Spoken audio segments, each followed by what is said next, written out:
Greek মিথোলজিতে আগুনের দেবতা হচ্ছে প্রমিথিউস। তাকে কেন আগুনের দেবতা বলা হয়?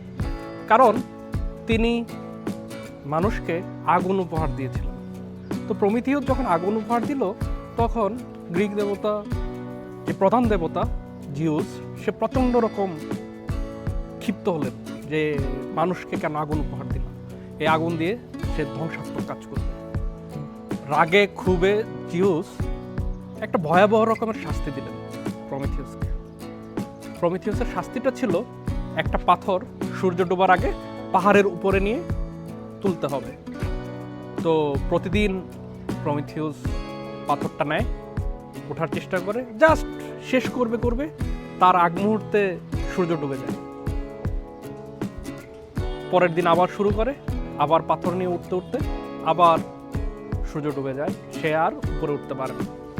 এরকম প্রতিদিন সে এই পাথরটা ওই পাহাড়ের উপরে তোলার চেষ্টা করে, প্রতিদিন একই রকম কাজ করতে থাকে, কখনো সাকসেসফুলি তার ফাইনাল যে ডেস্টিনেশন সেটা কমপ্লিট করতে পারে না। এইখান থেকে একটা বোঝার বিষয় আছে, প্রতিদিন একই রকম কাজ করা, একই ধরনের কাজ করা, এই জিনিসটা কিন্তু প্রমিথিউসকে দেয়া হয়েছিল একটা ডিভাইন পানিশমেন্ট হিসাবে। আমাদের জীবনে আমরা কি প্রতিদিন একই রকম কাজ করি? প্রতিদিন একই ধরনের কাজ করি? একই প্যাটার্নের কাজ করি? একই ধরনের একই প্যাটার্নের কাজগুলো তো পানিশমেন্ট। আমরা কেন এই পানিশমেন্টগুলো নিচ্ছি?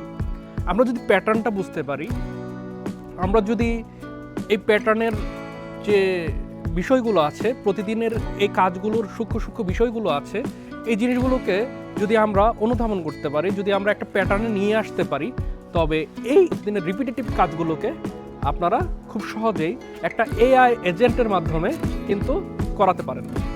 আর এই এআই এজেন্ট আপনার হয়ে প্রতিদিন আপনার এই রিপিটেটিভ কাজগুলো আপনার হয়ে প্রতিদিন খুব দক্ষতার সাথে আপনার মতো করে সম্পন্ন করতে পারবে। তো আপনি নিজে ম্যানুয়ালি এরকম রিপিটেটিভ পানিশমেন্টগুলো না নিয়ে আপনাকে ফ্রি করে দেন, আপনাকে অন্য কোনো ডেভেলপমেন্ট কাজে, ক্রিয়েটিভিটির কোনো কাজে এঙ্গেজ রাখেন, আর এআই এজেন্টকে দায়িত্ব দেন আপনার প্রতিদিনের যে রিপিটেড কাজগুলো আছে সেই কাজগুলো করার জন্য।